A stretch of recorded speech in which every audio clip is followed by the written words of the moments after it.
नमस्कार। ब्रेक के बाद स्वागत है आपका न्यूज़ में और मैं हूं आपके साथ देवेंद्र कुशवाहा और हमारे साथ हैं हमारी सहयोगी नवजीत कौर। तो यूपी की 14 लोकसभा सीटों पर मतदान जारी है। ऐसे में यूपी की हॉट सीटों पर सबकी नजर है। बात करें लखनऊ, अमेठी और रायबरेली की, जिसमें लखनऊ से राजनाथ सिंह चुनाव मैदान में हैं, तो वहीं अमेठी से केंद्रीय मंत्री स्मृति ईरानी और रायबरेली सीट से कांग्रेस नेता राहुल गांधी। तो पहले बात करते हैं लखनऊ लोकसभा सीट की। तो आइए ग्राफिक्स के माध्यम से आपको बता देते हैं कि कौन कौन चुनावी मैदान में कितने मतदाता हैं कुल।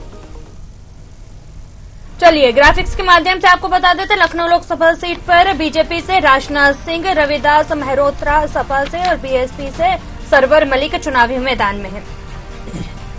चलिए इसी बीच अब एक नजर आपको बता देते हैं कि कुल कितने यहाँ पर मतदाता हैं, मतदाताओं की संख्या कितनी है यहाँ पर, ये भी ग्राफिक्स के माध्यम से आपको बता देते हैं। 20,40,367 जो है यहाँ पर कुल मतदाता हैं। वहीं पुरुष मतदाताओं की अगर बात कर ली जाए तो 9,43,815 पुरुष मतदाता हैं। महिला मतदाता 10,96,455 है। थर्ड जेंडर यहाँ पर 97। अगर यहाँ पर देखा जाए तो इस सीट पर महिलाओं की संख्या ज्यादा देखने को मिल रही है।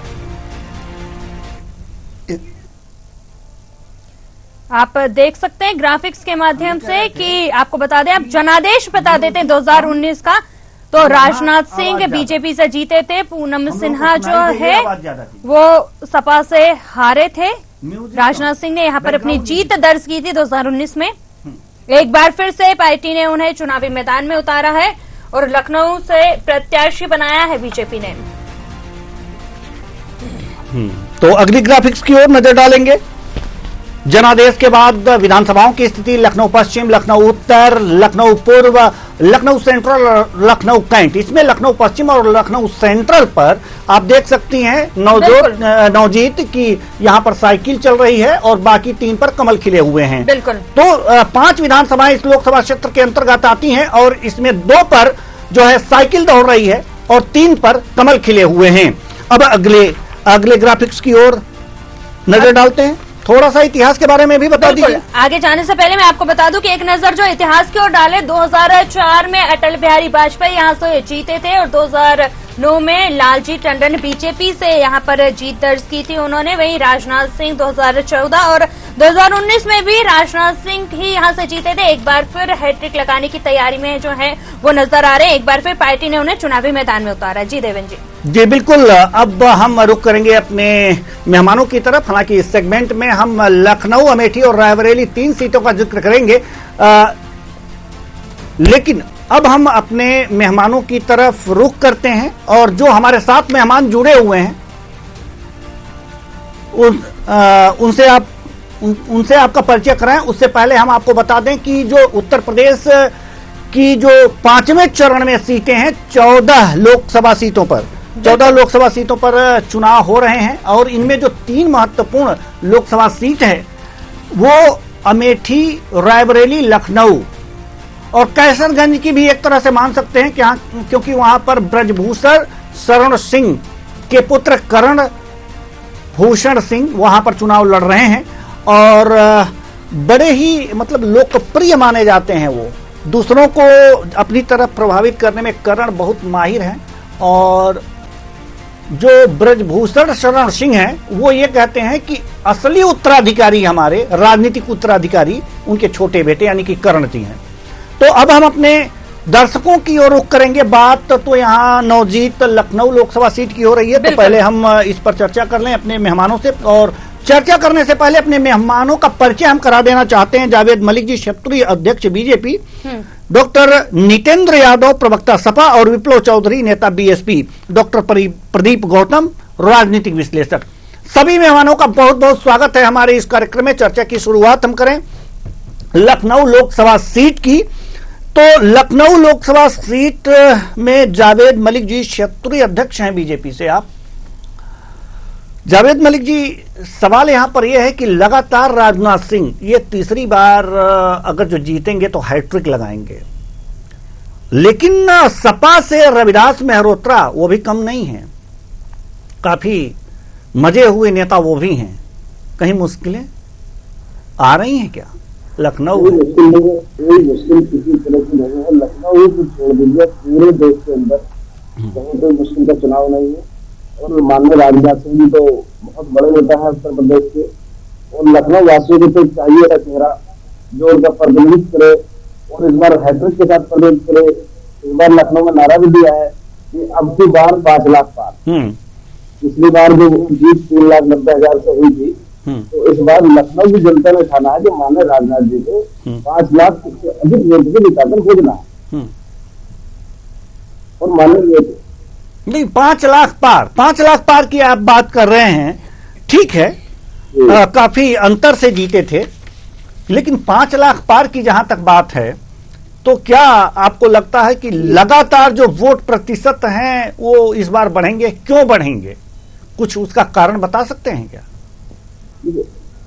अगर खाली आप लखनऊ सीट की बात करें तो माननीय राजनाथ जी ने जितना विकास कार्य लखनऊ के अंदर किया है, जिस तरह की सड़कें, फ्लाईओवर, बाहर के बाईपास दिए हैं, और भी चीजें दी है लखनऊ को, लखनऊ की जनता समझदार जनता, ये राजधानी है उत्तर प्रदेश की, तो उत्तर प्रदेश की राजधानी में रहने वाले लोग जानते हैं कि हमें अपने नेता के साथ कैसे व्यवहार करना है, और जब हम 5 लाख से ज्यादा वोटों से जिताकर अपने नेता को तीसरी बार माननीय प्रधानमंत्री नरेंद्र मोदी से शपथ लेंगे, माननीय राजनाथ जी के साथ में होंगे, और लखनऊ ही नहीं पूरे देश का विकास करेंगे।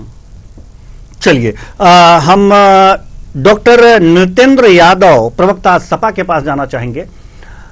डॉक्टर नितेंद्र यादव, रविदास मेहरोत्रा को आप लोगों ने राजनाथ सिंह के मुकाबले उतारा है, क्या सोच करके उतारा था? जी धन्यवाद माध्यम शिक्षा में शामिल करने के लिए। बहुत ही रविदास मेहरोत्रा जी बहुत ही जुड़े हुए संघर्षशील समाजवादी नेता हैं। उन्होंने इमरजेंसी भी झेली है, उस दौर में समाजवादी आंदोलन के लिए जेलें काटी, और लखनऊ में लंबे समय तक उनका एक संघर्ष है समाजवादियों के लिए, शोषितों के लिए, पीड़ितों वंचितों के लिए। लखनऊ के गली मोहल्ले तक से वो परिचित है, और हर व्यक्ति व्यक्तिगत रूप से आदरणीय रविदास मेहरोत्रा जी से परिचित है। समाजवादी पार्टी ने उन पर विश्वास जताया है, और निश्चित रूप से इस बार बहुत ही नेट टू नेट फाइट है, कड़ा मुकाबला है, क्योंकि लोगों ने ऐसा मान लिया है कि हमेशा रक्षा वो करता है, विकास वो करता है जो पहले अपने सम्मान की रक्षा करता है। और जैसा सबको पता है कि इस समय वर्तमान समय में भारतीय जनता पार्टी हम लोग और हमारे लोग की पार्टी होती है। भारतीय जनता पार्टी जो कैडर बेस्ड पार्टी होती थी, जहाँ कार्यकर्ता बड़ा होता था, पार्टी बड़ी होती थी, आज वहां एक व्यक्ति बड़ा हो गया है, और उस व्यक्ति के रहते किसी का सम्मान सुरक्षित है। कितने बार आप लोगों ने देखा कि आदरणीय राजनाथ सिंह बेचारे बहुत ही जो भले नेता है, वो अपना सम्मान नहीं सुरक्षित रख पाए, कभी उनको धक्का मार दिया जाता है, कभी उनकी माले से गर्दन बाहर करा दी जाती है, कभी उनको बहुत पीछे से 5वें स्थान पर खड़ा कर दिया जाता है। ये स्थिति देश की जनता ने लोगों ने देखा है। भारतीय जनता पार्टी से लोगों ने किनारा करना शुरू कर दिया है, और यही कारण है कि देश की जनता ने बदलाव का मन बनाया है, और जब बदलाव का मन बनता है, पूरी बयार बैठती है, तो चारों तरफ हवा चलती है। ये लखनऊ ही नहीं, अभी आप 8 सीट की चर्चा कर रहे थे, तो 8 सीट कौन सी है, महत्वपूर्ण सीटें कौन सी है, तो अभी तो वैसे लगता है आपने उसमें अयोध्या को नहीं लिया है। अयोध्या बहुत महत्वपूर्ण सीट है, और इस बार अयोध्या कि जनता ने इनके पाखंड को खत्म करने का निर्णय ले लिया है, और सही मायने में इस बार अयोध्या समाजवादी पार्टी जीतने जा रही है। अमेठी रायबरेली के लिए कुछ नहीं, यहाँ तो कोई लड़ाई नहीं, एक तरफा चुनाव है, अमेठी रायबरेली हम लोग जीत ही रहे हैं। इस तरीके से इंडिया गठबंधन इस बार तो 14 की 14 सीटें हैं 5वें चरण में। आप देखेंगे कि देश की जनता लगभग 14 की 14 सीटें जिताने जा रही है इंडिया गठबंधन को। चलिए जी, बिल्कुल बिल्कुल 14 की 14 इस चरण की सारी जो सीटें हैं आप जीत रहे हैं आपके अनुसार। लेकिन अगर जो देखा जाए लोकसभा चुनाव 2019 के परसेंटेज अगर जो हम देख लें, तो अगर आपका 25% और 16% कांग्रेस का, दोनों का अगर जो जोड़ लें, तो भी आप बीजेपी के आसपास कहीं भटक नहीं रहे हैं।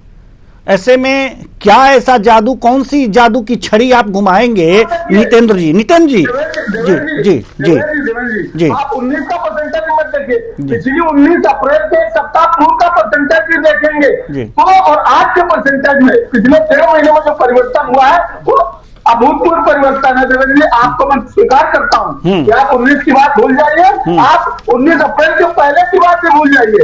जो परिस्थिति 19 अप्रैल को थी वो परिस्थिति आज नहीं है जी। कुछ ऐसा बदलाव हुआ है जी जी। हम देखिए, बारी तो अब विप्लव चौधरी की है कि हम इनके पास आए, लेकिन आपने एक ऐसा करिश्माई बात आपने कर दी है कि जो 19 अप्रैल से बाद जो परिस्थितियां उत्तर प्रदेश में बनी है उससे सपा जोरदार बढ़त की ओर है। आपके कहने का तात्पर्य है। तो हम अब डॉक्टर प्रदीप गौतम जी, ठीक है, हम डॉक्टर प्रदीप गौतम जी के पास आना चाहेंगे। माफ कीजिएगा विप्लव जी, थोड़ी देर और इंतजार कर लीजिए, आ रहे हैं आपके पास। डॉक्टर प्रदीप गौतम जी, क्या ऐसा हुआ है, कैसे जादू चला है सपा ने, कौन सी छड़ी घुमाई है कि 19 अप्रैल की स्थिति इस बार नहीं देखने को मिल रही? पहले तो आपका बहुत बहुत धन्यवाद। इस बार की जो कंडीशन है वो ये है कि जो गठबंधन से जो चुनाव लड़ रहे हैं उन्होंने जो आपका ये है सीटों का वितरण, वो जो है थोड़ा इस तरीके से किया है पिछली बार की अपेक्षा कि इस तरफ जो है मतदाता का रुझान है। और दूसरी चीज ये है कि जिन वादों के साथ में बीजेपी चुनाव लड़ी थी 2019 में, उन वादों को कहीं ना कहीं पूरा करने में विफल जो है बीजेपी रही है। इसके बावजूद जो लखनऊ की सीट है, क्योंकि राजनाथ सिंह एक मंझे हुए नेता हैं, बड़े नेता हैं और उनका प्रभाव लखनऊ के अंदर है, तो लखनऊ की सीट में यह है कांटे की टक्कर रहेगी।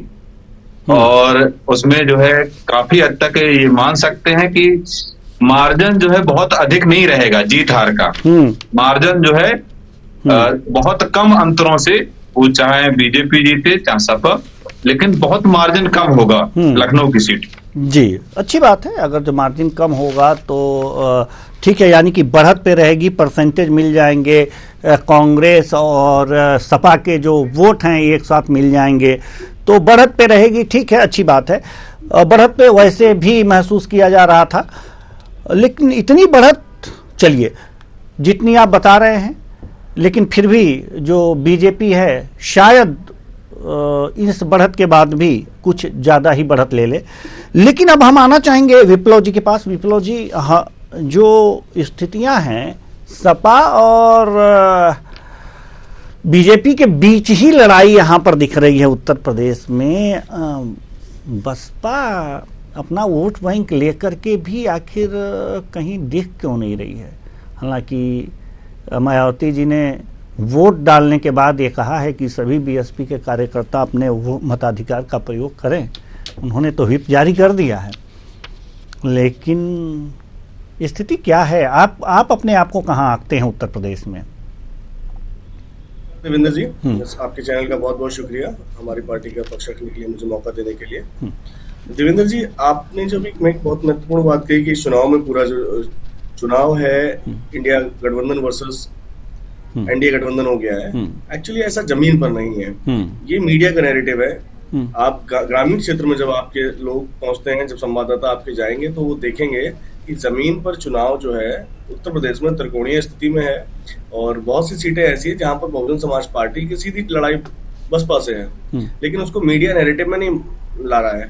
उसके पीछे सीधा सा कारण ये है कि समाजवादी पार्टी को हराना बीजेपी के लिए बहुत आसान है, बसपा को हराना बीजेपी के लिए बहुत आसान नहीं होता है। इसलिए वो नैरेटिव ही ऐसा बिल्ड कर देना चाहते हैं कि जो विपक्ष का जो वोट है, जो वोट बीजेपी को हराना चाहता है, जो वोटर जो है बीजेपी से नाराज है, उसका ध्रुवीकरण हो और वो सीधे समाजवादी पार्टी की तरफ जाए। ये मीडिया का नैरेटिव इस तरह से बनाया जाता है। रही बात जो आपके वोटर है ना उत्तर प्रदेश में, जो कोर वोटर हैं बीएसपी के, कभी कांग्रेस के हुआ करते थे, तो अगर जो कांग्रेस के वोट बैंक को लेकर के आप अपनी तरफ जा रहे हैं, तो बीजेपी तो वहां लाभ में जा रही है ना, क्योंकि उसका बीजेपी अगर लाभ में जा रही है, ये जो आप कहना चाह रहे हैं, मैं आपको बिल्कुल आप जो कहना चाह रहे हैं बहुत स्पष्ट शब्दों में कहता हूँ। आप ये कहना चाह रहे हैं कि हम ये जो बी टीम वाला जो आप आरोप लगा रहे हैं कि कांग्रेस को, नहीं, मैं नहीं कह रहा, लेकिन जी कह नहीं रहे सर, सब शब्द वही होते हैं, थोड़ा घुमा के कह लीजिए। नहीं, शब्द हम वही है, घुमा के नहीं, अगर कहना होता तो सीधे कह लेते राजनीतिक विश्लेषक महोदय हैं। नहीं, राजनीतिक विश्लेषक महोदय हैं, अगर जो हमारी बातें गलत हैं, विप्लव जी अगर नहीं विप्लव जी, अगर मेरी बातें अगर आपको बुरी लग रही हैं तो इसके लिए क्षमा चाहते हैं, लेकिन हमारे कहने का तात्पर्य नहीं था कि आप बीजेपी के बी टीम हैं, लेकिन जो आपके लड़ने से और कांग्रेस की जो क्षति हुई है वो कहीं ना कहीं भाजपा को लाभ पहुंचाती है। अगर जो क्या आप हमारे बात से सहमत हैं क्या डॉक्टर साहब, डॉक्टर प्रदीप गौतम जी, आप मेरे बात से सहमत हैं कि नहीं? जी सर, जो है चुनाव लड़ने का अधिकार है। जी बिल्कुल।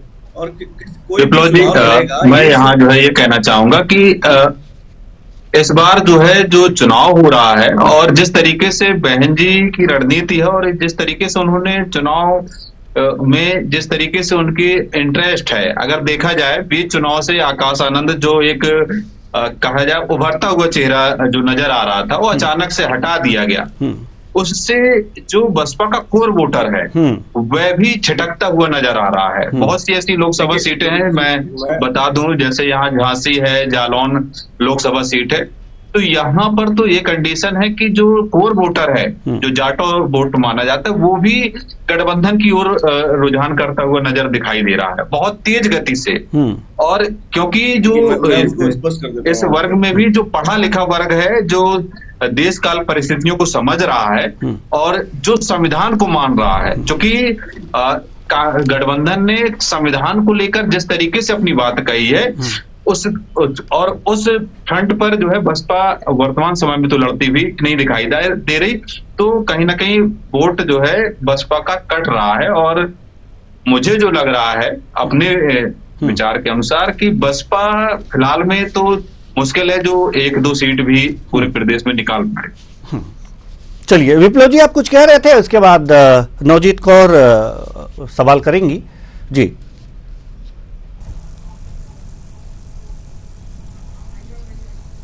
आया उसके पीछे का देखिए, इसको क्रोनोलॉजी समझिए। बहुजन समाज पार्टी में कोई भी हो, चाहे हमारी आदरणीय नेता के भतीजे हो या कोई छोटा कार्यकर्ता हो, सभी उन्हें समान लागू होता है। आपको याद होगा, और पार्टी के राष्ट्रीय उपाध्यक्ष जयप्रकाश इंदिरा गांधी प्रतिष्ठान लखनऊ में उन्होंने एक स्टेटमेंट 2018 में जिसमें श्री राहुल गांधी के ऊपर एक अमान्य टिप्पणी थी, उसमें 2 घंटे लगे थे, उनको तत्काल प्रभाव से हटा दिया गया था। तो बहुजन समाज पार्टी में यदि कोई भी अमर्यादित टिप्पणी होगी या कुछ भी गलत होगा जो बहुजन समाज पार्टी की गाइडलाइन से अलग होगा, उसको बर्दाश्त नहीं किया जाएगा। और हमारी नेता का साफ संदेश है, चाहे कोई कार्यकर्ता हो, उनका भतीजा हो, और कोई भी बड़े पद पर बैठा हुआ आसीन व्यक्ति हो बहुजन समाज पार्टी में, सभी के लिए नियम बराबर रहते हैं। चलिए बिल्कुल, हमारे साथ जावेद मलिक जी हैं, उनसे बात करेंगे। जावेद जी, जिस तरीके से 2 बार के आपको रोकना चाहेंगे, आपको ठीक है सरवर जी, हम आएंगे आपके पास। सरवर जी हम आएंगे आपके, माफ कीजिएगा जी, जावेद जी आपके पास आना चाहेंगे और आपसे जानना चाहेंगे कि 2 बार, चलिए आपको रोकना चाहेंगे। अब इस वक्त बड़ी खबर आ गई है, इसी बीच उत्तर प्रदेश से केंद्रीय मंत्री स्मृति ईरानी ने वोट डाला है। अमेठी से जो है भाजपा उम्मीदवार है, जल्द करें मतदान, उत्सव में बने सहभागिता जो है दें, ऐसा उन्होंने कहा है। मतदान के उत्सव में सहभागिता दें, ऐसा उन्होंने कहा। केंद्रीय मंत्री स्मृति ईरानी ने मतदान किया है। मतदान करने के बाद केंद्रीय मंत्री स्मृति ईरानी ने मताधिकार का प्रयोग किया है। देखिए, अमेठी से भाजपा उम्मीदवार हैं और मतदान केंद्र पर जाकर अपने मताधिकार का प्रयोग किया है। उसके बाद कहें जल्द करें मतदान, उत्सव में बने भागीदार। आइए सुनते हैं क्या कुछ कहा है स्मृति ईरानी ने। कि आप शीघ्र अपने मतदान केंद्र पर जाकर इस उत्सव में सहभागी बने। भारत और भारत के भविष्य के प्रति ये हमारी जिम्मेदारी है, इसका निर्वहन करें। मैं पुनः कहती हूँ, ये मेरा सौभाग्य है कि आज गौरीगंज में विकसित भारत के संकल्प के साथ गरीब कल्याण एवं महिला शक्ति को समर्पित एक नेता को, एक राष्ट्र सेवक को मैंने अपना मत दिया। अभिलाषी हूं कि जनता उनको अपना स्नेह और आशीर्वाद निरंतर देती रहे। चलिए, इसी बीच एक और बड़ी खबर आ रही है, तो आपको बता दें कि टीवी स्क्रीन पर इस वक्त की बड़ी खबर ओडिशा से है, जहां बीजेडी नेता वीके पंडियन का बयान सामने आया। विधानसभा के दूसरे चरण पर बोले हैं पंडियन।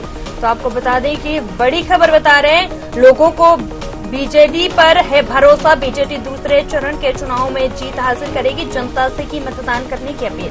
तो बीजू जनता दल का कहना है कि लोगों की जो भरोसा है वो बीजेडी पर है। आइए सुनते हैं क्या कुछ कहा है। Chief Minister's will do very well in the second phase elections, maybe much better than the first phase elections. Honorable Chief Minister's hard work, BJD government's commitment, people have lot of faith, and BJD will sweep the election. चलिए इसी बीच एक और बड़ी खबर आ रही है। तो आपको बता दें, मुंबई से कांग्रेस प्रदेश अध्यक्ष ने किया मतदान। वर्षा गायकवाड़ ने वोट डाला है और मुंबई उत्तर मध्य से लोकसभा सीट पर उम्मीदवार भी हैं वर्षा। तो बड़ी खबर बता रहे हैं, मुंबई से कांग्रेस प्रदेश अध्यक्ष ने मतदान किया है। वर्षा गायकवाड़ ने वोट डाला है, अपने मत का प्रयोग किया है। मुंबई उत्तर मध्य से लोकसभा उम्मीदवार है वर्षा गायकवाड़। तो कांग्रेस प्रदेश अध्यक्ष ने मतदान किया, वर्षा गायकवाड़ ने अपने मताधिकार का प्रयोग किया है और मुंबई उत्तर मध्य से लोकसभा उम्मीदवार है और एक हॉट सीट भी है। चलिए इसी बीच एक और बड़ी खबर आ रही है। तो आपको बता दें, इस वक्त की बड़ी खबर उत्तर प्रदेश से केंद्रीय मंत्री कौशल किशोर ने मतदान किया है। मोहनलालगंज सीट से प्रत्याशी मतदाताओं से मतदान करने की अपील की है केंद्रीय मंत्री ने। तो बड़ी खबर बता रहे हैं, उत्तर प्रदेश से कौशल किशोर ने मतदान किया है। मोहनलालगंज सीट से प्रत्याशी भी हैं और जनता से अधिक मतदान करने की अपील भी की है। तो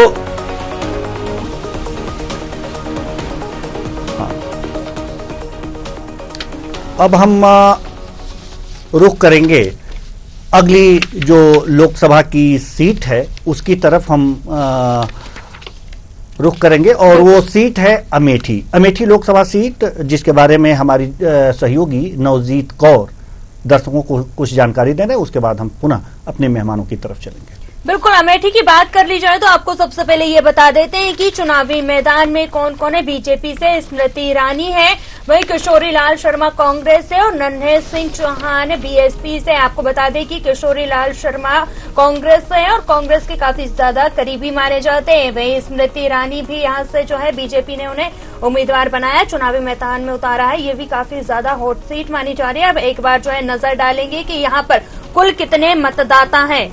मतदाताओं की बात कर ली जाए तो ग्राफिक्स के माध्यम से आपको टीवी स्क्रीन पर दिखाया जा रहा है कि कुल कितने मतदाता यहाँ पर हैं। तो कुल मतदाताओं की बात कर ली जाए तो आपको बता दें कि 17,16,602 कुल मतदाता हैं और इसमें से पुरुष मतदाता 9,11,525 है। वहीं महिला मतदाताओं की बात कर ली जाए तो 8,04,932 है और थर्ड जेंडर यहाँ पर 145 हैं। तो ये मतदाताओं की बात हो गई। अब थोड़ा सा जनादेश की तरफ रुख कर लेते हैं नवजीत। बिल्कुल, तो आपको एक बार जो है जनादेश के बारे में भी बता देते हैं कि पिछले बार किसकी जीत यहाँ पर हुई थी और किसको हार का मुंह देखना पड़ा था। स्मृति ईरानी बीजेपी से जो है इन्होंने अपनी जीत को दर्ज किया था और राहुल गांधी यहाँ से उन्हें हार का मुंह देखना पड़ा था।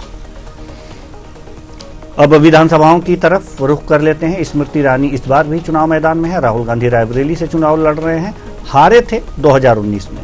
विधानसभा तिलोई, सैलून, जगदीशपुर, गौरीगंज, अमेठी, जहां पर गौरीगंज और अमेठी पर साइकिल दौड़ रही है और तिलोई, सैलून और जगदीशपुर पर कमल खिले हुए हैं। बिल्कुल, जिसमें आप देख सकते हैं टीवी स्क्रीन पर 2 सीटों पर यहाँ पर साइकिल चलती हुई नजर आ रही है और 3 पर कमल खिलता हुआ नजर आ रहा है। एक बार इतिहास की ओर भी जो है रुख कर लेते हैं। तो एक बार इतिहास भी आपको बता देते हैं कि अमेठी लोकसभा सीट का क्या कुछ इतिहास है। बिल्कुल, और इतिहास क्या है वहां पर तो अमेठी और रायबरेली ऐसी सीटें हैं नवजीत जहां पर गांधी परिवार की परंपरागत सीट रही है। तो राहुल गांधी 2004 से 2004 में भी जीते, फिर 2009 में भी जीते, 2014 में भी जीते, लेकिन 2019 में मात खा गए। यहाँ स्मृति ईरानी जीती और वायनाड चले गए। वायनाड से पुनः आए तो वहाँ अमेठी नहीं लड़े हैं और जाकर के अब रायबरेली से चुनाव लड़ रहे हैं। तो उस सीट की भी बातें करेंगे, लेकिन अब उस सीट की बात करेंगे, लेकिन अब हमें लगता है कि मेहमानों के पास चलना चाहिए। बिल्कुल। तो अपने मेहमान हैं हमारे मेहमान जावेद मलिक जी और जी नवजीत। बिल्कुल जावेद मलिक जी, आपसे जानना चाहेंगे कि जिस तरीके से बात की जाए तो यहाँ पर कांग्रेस का इसे गढ़ माना जाता है और यहाँ पर जो है केंद्रीय मंत्री स्मृति ईरानी ने 2019 में अपनी जीत दर्ज की थी। एक बार फिर से पार्टी ने उन्हें मौका दिया है और चुनावी मैदान में उतारा है। वहीं अगर बात कर ली जाए तो राहुल गांधी को यहाँ से कांग्रेस ने ना उतार कर किशोरीलाल को वहां पर चुनावी मैदान में उतारा है। तो क्या लगता है कैसी टक्कर देखने को मिल रही है, क्या कुछ मुद्दे रहने वाले? अगर स्थानीय मुद्दों की बात कर ली जाए तो विपक्ष लगातार इंडी गठबंधन और विपक्ष है वो लगातार बीजेपी पर निशाना साधता हुआ नजर आ रहा है।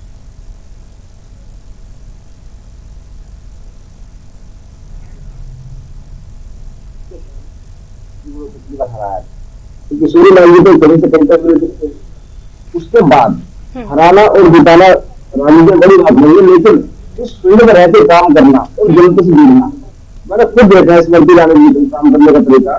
तो गाँव के हर प्रधान को, जितने भी प्रधान अमेठी विधानसभा लोकसभा के अंदर है, सबको फाइनल जानती है।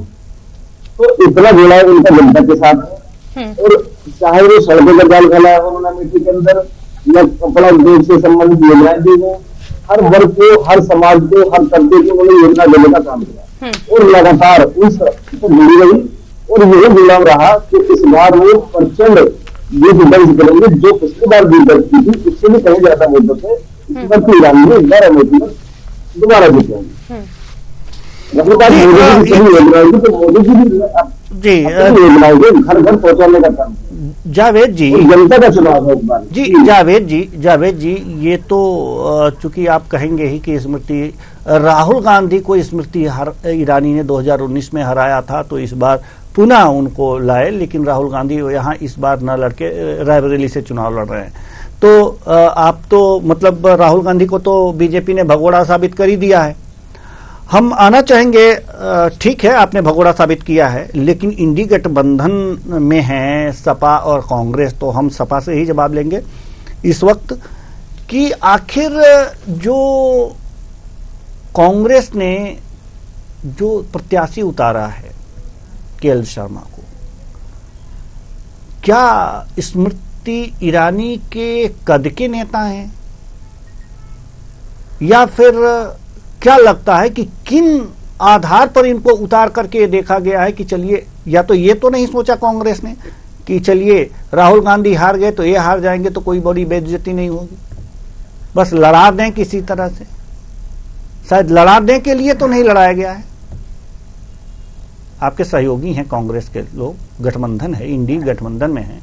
जी देवेंद्र जी, आप पत्रकार हैं, एंकर हैं, आपको अपनी समीक्षा करने का और अपनी टिप्पणी करने का अधिकार है। लेकिन मेरी नजर में किशोरीलाल शर्मा जी स्मृति ईरानी से कहीं बड़े कद के नेता हैं। किशोरीलाल जी अंडर एज जब थे, जब उनकी उम्र पूरी नहीं थी, उस समय उनको टिकट मिला था कांग्रेस पार्टी से, और 3.5 महीने उनकी कम उम्र होने की वजह से चुनाव नहीं लड़ पाए थे। और उस अपनी सीट पर उन्होंने अपने भाई साहब को चुनाव लड़ाया था, जो बहुत लंबे अंतर से, जब पूरे पंजाब की सबसे बड़ी लीड उनकी थी, और शायद वो उस समय चुनाव जीतते होते तो आज स्मृति ईरानी जैसे कई नेता उनके नीचे काम कर रहे होते। और उस सीट से जब तो सेलेक्ट होकर के आए थे अमेठी के लिए, आदरणीय राजीव गांधी ने जब उनको सेलेक्ट किया था 10 लड़कों की टीम में, और वो तब से 40 साल से उस अमेठी की जनता के बीच में काम कर रहे हैं, उनकी सेवा कर रहे हैं। उससे बड़ा कोई नेता नहीं होता है जो निस्वार्थ, बिना किसी लालच के, चुनाव की लालच ना हो, और बिना चुनाव लड़ने की मंशा से जो 40 साल तक एक एक कार्यकर्ता के बीच में काम करता है, असली सेवक, असली नेता वही होता है। और आप देखेंगे कि स्मृति ईरानी जी इस चुनाव के बाद अमेठी में नजर नहीं आएगी। ये चुनाव उनका अंतिम चुनाव है। पहले क्योंकि वह भारतीय जनता पार्टी की रणनीति थी, और उस रणनीति के तहत बड़े नेता के सामने जिस तरीके से स्मृति ईरानी को लड़ाया गया, और वो एक हवा थी, लोगों की वेव थी, और उस वेव से बहुत सारी चीजें बड़े बड़े दरख्त भर गए थे। तो उस दौर में राहुल गांधी जी भी हार गए चुनाव, उससे तो स्मृति ईरानी हुई। लेकिन इस बार अगर वो छोटे कार्यकर्ता जिसको आप कह रहे हैं, इससे अगर चुनाव जीतती है, तो मैं समझूंगा कि वो बड़ी नेता, उन्होंने काम किया है। इस बार स्मृति ईरानी जी के जीवन का अंतिम चुनाव में महसूस करता हूँ। इसके बाद मुंबई में हुआ हो सकता है रेस्टोरेंट में पार्टी करें और रेस्टोरेंट में भागीदारी करें। ग्राफ दिखाना चाहेंगे हम आपको, विधानसभाओं के ग्राफ, विधानसभाओं के ग्राफ हम पीसीआर से निवेदन करेंगे कि थोड़ा सा चला दिया जाए एक बार फिर।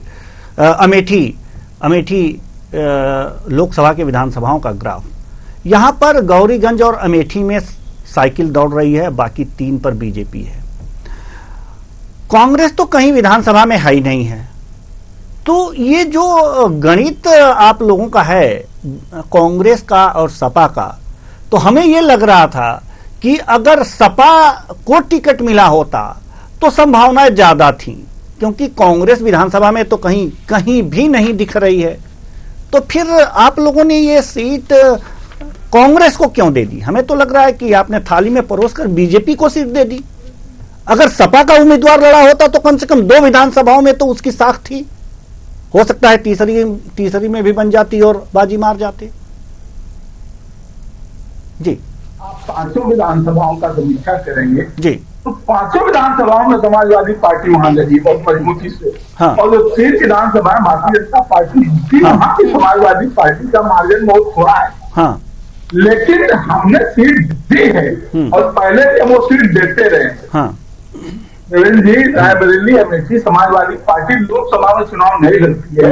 लोकसभा में नेताजी के समय से हम लोगों ने इस परिवार के लिए वो सीटें छोड़ी, और इस बार भी वहाँ समाजवादी पार्टी वोट भी तो ट्रांसफर कर दीजिए ना। समाजवादी पार्टी ही चुनाव जिता रही है, वोट भी ट्रांसफर बांटने की कोशिश लोग कर रहे हैं। नहीं, सपा नहीं, अगर जब हमारा गठबंधन है आपके लिए, जी देवेंद्र जी, आपके लिए वो इंडी हो सकता है। तो ये आप लोग समीक्षा करते हैं, उधर एनडी अलायंस नहीं बोलते, उधर एनडीए बोलते हैं। ये पता नहीं कैसे आप लोग बोलते हो। जब INDIA है या तो INDA आइए बोलिए, या उसको भी एनडीए अलायंस बोलिए, तो उसको आप एनडीए बोलते। लेकिन जब एनडीए बोलते हैं ना सर आप बोलने में जो दिक्कतें हैं ना, हम समझ रहे हैं, आपकी पीड़ा समझ रहे हैं सर। नहीं, हम आपकी पीड़ा समझ रहे हैं, आपकी पीड़ा समझ रहे हैं हम बता रहे हैं आपको। नहीं, हम बता रहे हैं आपको। देखिए, जब एनडीए बोलते हैं ना तो गठबंधन नहीं बोलते हैं, गठबंधन नहीं बोलते। और जब इंडी बोलते हैं ना सर, जब इंडी बोलते हैं ना तो इंडी बोलते हैं तो गठबंधन बोलते हैं। आपको इंडिया से नहीं, अगर जो इंडिया, आपको राष्ट्र से प्रेम है, इंडिया बिल्कुल राष्ट्र से प्रेम है, लेकिन आप लोगों के गठबंधन से मुझे क्यों प्रेम हो भाई? हम तो पत्रकार हैं, हम क्यों आपके गठबंधन से प्रेम करें? आप जनता से प्रेम कराइए ना, आप जनता से प्रेम करिए और प्रेम कराइए। जी, नाम क्यों खराब कर रहे हैं इंडिया का? नहीं, नाम हम इंडिया का क्यों खराब कर रहे हैं? अगर जो आपका अगर जो गठबंधन हार जाता है, नहीं मान लेते हैं कि आपका गठबंधन, माफ कीजिएगा, नहीं, नितेंद्र जी, नहीं, ये क्या प्रॉब्लम है? इंडिया और एनडीए की लड़ाई। हाँ, इंडिया एनडीए की लड़ाई। नहीं, दिक्कत हमें नहीं है, दिक्कत तो गठबंधन वालों को है सर। नहीं, हमें तो कोई दिक्कत नहीं है। नहीं, हमें कोई दिक्कत नहीं है। चलिए, आपके खुशी के लिए हम इंडिया बोल देते हैं, लेकिन आप थोड़ा सा ध्यान दीजिए। आप राष्ट्र प्रेम करते हैं ना, इंडिया से बड़े प्रेम करते हैं, नाम ही गठबंधन का इंडिया रख लिया आपने। बहुत अच्छा लगा मुझे। लेकिन एक बात बताइए आप कि अगर एक गठबंधन अगर जीत जाता है तो इंडिया जीत गई, बड़े गौर से कहेंगे, बहुत गर्व से कहेंगे। लेकिन एक चीज हमें जरा बता दीजिए, अगर जो इंडिया गठबंधन आपका हार गया तो क्या कहेंगे? इंडिया हार गई, इंडिया हार गई। इंडिया कभी नहीं हार सकती, आपका गठबंधन हार सकता है, इसलिए हम इंडी गठबंधन कहते हैं, इसलिए कहते हैं। नहीं, वो तो इंडिया हार सकता है, इंडिया जीतेगा तो इंडिया हारेगा भी। मैं भारत की बात करने लगे, नहीं, गठबंधन है ना, अलायंस है ना, आपका अलायंस है ना, लड़ाइयां बना रहे हैं जी। आप इंडिया नहीं, अपने गठबंधन को भारत से तुलना मत कीजिए। भारत के अंदर आपका गठबंधन है, राजनीतिक पार्टियां हैं जो एकजुट हुई हैं। आप हार सकते हैं, आपका गठबंधन हार सकता है, आपका गठबंधन जीत सकता है, आपका गठबंधन नहीं। नितेंद्र यादव जी, आप विद्वान हैं, नहीं, अरे सुनिए, आप डॉक्टरेट हासिल किए हैं, डिग्री हासिल किए हैं जी। मैं पीएचडी नहीं हूं सर, मैं पीएचडी नहीं हूं, आप पीएचडी हैं। आप नहीं, हमें कोई दिक्कत नहीं है, लेकिन जब आपका गठबंधन हार जाएगा तो हम हमें कबूल नहीं है कि इंडिया हारे, लेकिन आप गारंटी दीजिए कि आपका गठबंधन हारेगा नहीं। मैं इंडिया बोलूंगा, आप गारंटी दे रहे हैं? नहीं, आप बताइए, आपका गठबंधन नहीं, आप बताइए, आप इसकी गारंटी दीजिए। आप नहीं, इंडिया बिल्कुल, हम इंडिया को हमेशा देखिए, एनडीए हारे या इंडी गठबंधन हारे, एनडीए हारे या इंडी गठबंधन हारे, लेकिन मेरा इंडिया हमेशा जीतेगा, मेरा इंडिया हमेशा जीतेगा। और हमें अपने इंडिया पर, हमें अपने भारत पर गर्व है। तो हम कह रहे हैं कि यही इसी तरह नहीं सर, चलिए ठीक है, आपके खुशी के लिए मैं इंडिया बोल देता हूं, आपकी खुशी के लिए। और जीतेंगे तो इंडिया बोलूंगा, हारेंगे तो इंडी गठबंधन ही बोलूंगा, क्योंकि मैं अपने इंडिया को नहीं हरा सकता, मैं अपने इंडिया को नहीं हरा सकता, बिल्कुल भी नहीं, मैं अपने इंडिया को नहीं हरा सकता। और आपका गठबंधन पूरा इंडिया नहीं हो सकता, नहीं, आपका गठबंधन। आपको रोकना चाहेंगे इस वक्त जो है बड़ी खबर आ रही है झारखंड से। आपको बता दें कि गंडे विधानसभा में उपचुनाव हो रहा है, जहां पर आपको बता दें जेएमएम प्रत्याशी कल्पना सोरेन ने कहा है, आपको बता दें कि झारखंड के गंडे विधानसभा में उपचुनाव हो रहा है, जनता बाहर निकले और मतदान करे, ऐसा प्रत्याशी कल्पना सोरेन ने कहा है। तो बड़ी खबर आ रही है झारखंड से, जहां आपको बता दें कि उन्होंने मतदान करने के लिए कहा है लोगों से। झारखंड गंडे से विधानसभा का ये है जो है उपचुनाव हो रहा है, जहां पर प्रत्याशी कल्पना सोरेन ने क्या कुछ कहा है, आइए आपको सुनवाते हैं।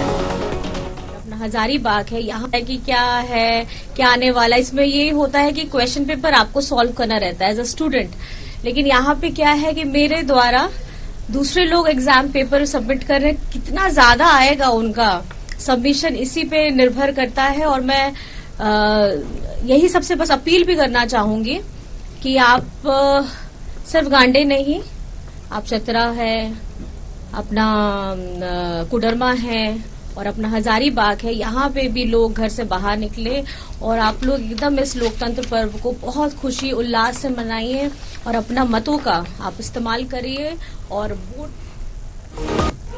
चलिए इसी बीच एक और बड़ी खबर आ रही है, तो आपको बता दें कि इस वक्त की बड़ी खबर कौशाम्बी से मतदाताओं ने किया मतदान का बहिष्कार। हिसामपुर माड़ो से वोटर्स ने बहिष्कार किया है, सड़क को लेकर उन्होंने ये चुनाव का बहिष्कार किया है, सड़क को लेकर मतदाताओं ने किया बहिष्कार। 2 घंटे बीते नहीं कि किया मतदान का बहिष्कार। वहीं विधानसभा सिराथू के बूथ नंबर 315 पर यह पूरी घटना हुई है। आपको बता दें कौशाम्बी से मतदाताओं ने चुनाव का बहिष्कार किया है और सड़क को लेकर ये चुनाव का बहिष्कार किया गया है।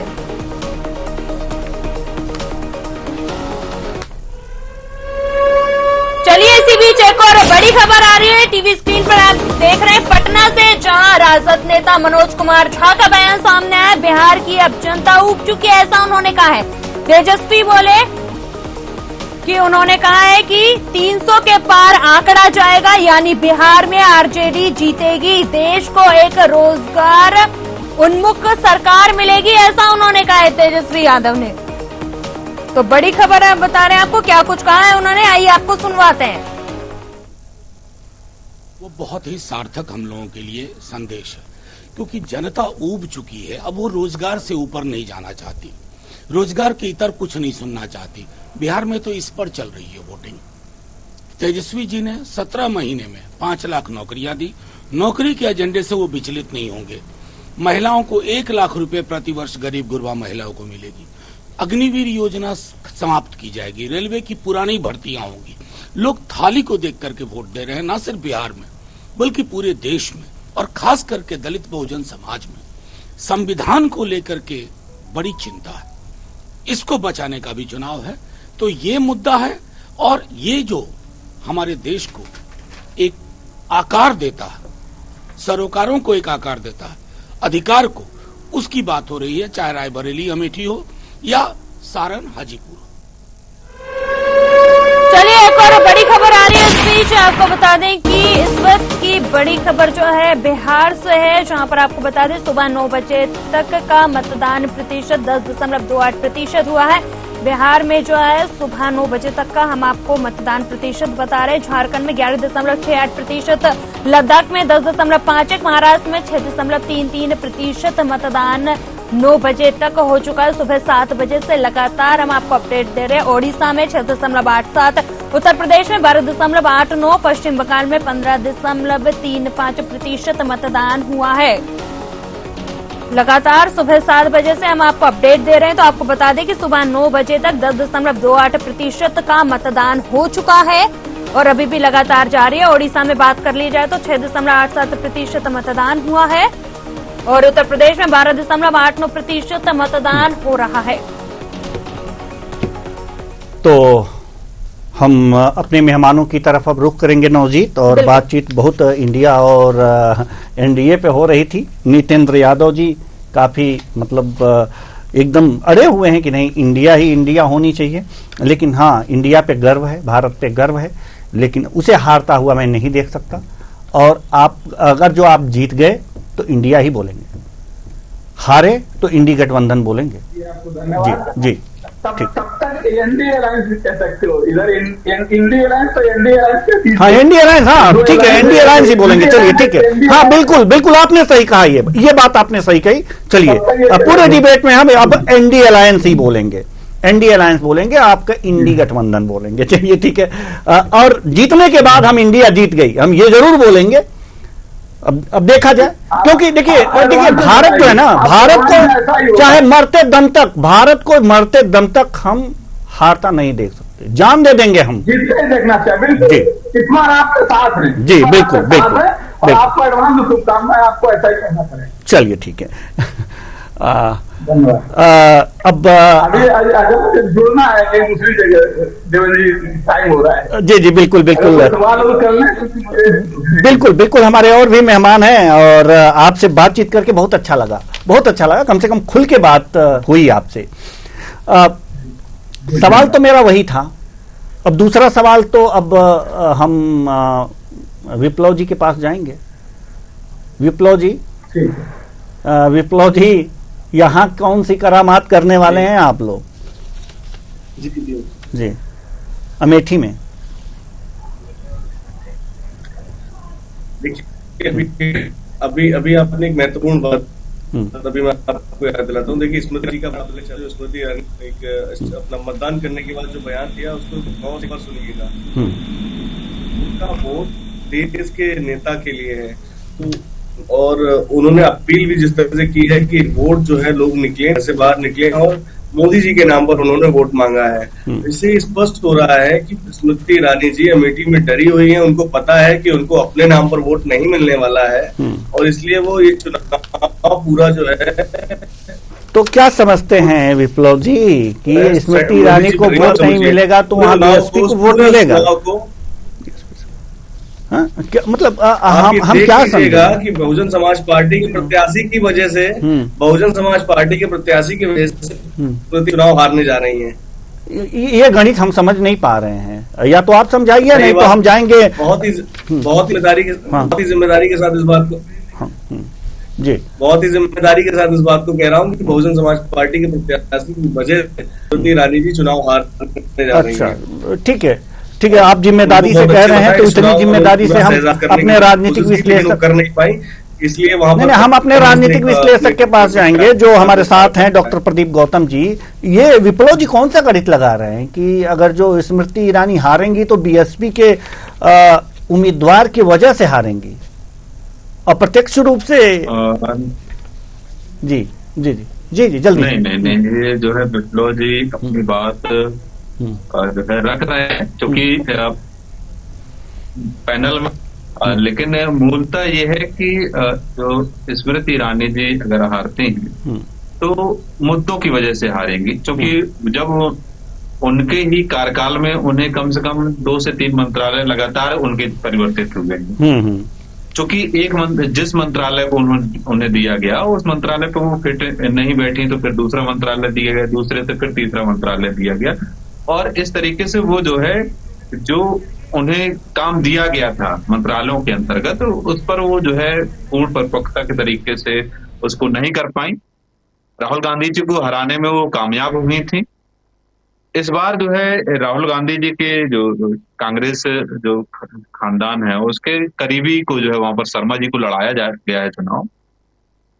वो भी दमखम से चुनाव लड़ रहे हैं और जनता का जो रुख है, जनता का रुख बहुत स्पष्ट नहीं समझ में आता है। जनता जब जो मतदान हो जाता है, क्योंकि वर्तमान समय में जो 18 वर्ष से नया मतदाता है और उसके सामने जो चीजें आ रही हैं, तो उसके सामने जो चीजें आ रही हैं इस समय रोजगार जो है बहुत बड़ा मुद्दा है। रोजगार है, पानी है, बिजली है, इस तरीके से बेरोजगारी है और सबसे ज्यादा जो पुलिस का मुद्दा है, क्योंकि पुलिस भर्ती में जिस तरीके से पेपर लीक हुआ है तो उसका रोज जनता के बीच में बहुत अधिक है और वह रोज इतना अधिक है कि उसकी जो युवा है, चूंकि एक युवा एक घर से अगर एक बच्चे ने फॉर्म भरा हुआ है और उसका बिल्कुल जी, बेरोजगारी एक अहम मुद्दा है और इस पे मात वहां से खा सकती हैं, इससे स्मृति ईरानी मात खा सकती हैं। लेकिन अब देखना है कि ये बेरोजगारी का मुद्दा कितना महत्वपूर्ण हो जा रहा है। लेकिन अब इस चर्चा को हम थोड़ा सा यही विराम देंगे क्योंकि वक्त हो चला है एक छोटे से ब्रेक का। बहुत बहुत धन्यवाद सभी मेहमानों का, आप आए और अपने अपने विचार साझा किए। तो कुल मिलाकर के जो अमेठी की सीट है, लखनऊ की सीट है, इस पे हमने चर्चा किया, लेकिन अभी रायबरेली की सीट अभी बाकी है उत्तर प्रदेश की, उस पर भी चर्चा करेंगे और भी हॉट सीटों पर चर्चा करेंगे। लेकिन वक्त हो चला एक छोटे से ब्रेक का। मुझे और हमारी सहयोगी नवजीत कौर को दीजिए थोड़ा सा विराम। विराम के बाद जल्द वापस लौटेंगे। देखते रहिए न्यूज़ आवर।